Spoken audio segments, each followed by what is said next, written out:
నెల్లూరు జిల్లా వెంకటాచలం రామదాసు కండ్రిక భూముల వ్యవహారంలో ఆరోపణలపైన మాజీ మంత్రి కాకాణి గోవర్ధన్ రెడ్డి స్పందించారు.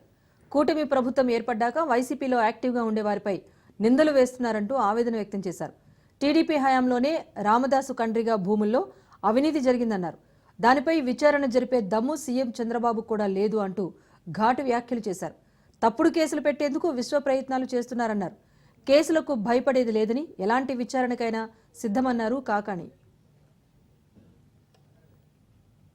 తెలుగుదేశం వాళ్ళు ఒక ట్విట్టర్ పోస్ట్ చేశారు, అఫీషియల్ ట్విట్టర్.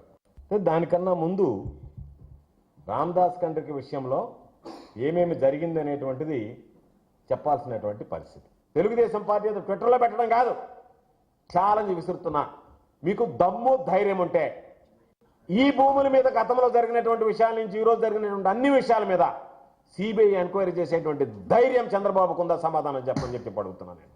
ఈ ప్రభుత్వంలో నువ్వు ముఖ్యమంత్రిగా ఉన్నప్పుడు, నీకు సంబంధించి నా మీద పోటీ చేసిన, నువ్వు శాసన మండలి సభ్యుడిగా ఇచ్చినటువంటి సోమిరెడ్డి ఉన్నప్పుడు ఎన్ని రకాలైనటువంటి అవినీతి అక్రమాలు జరిగాయో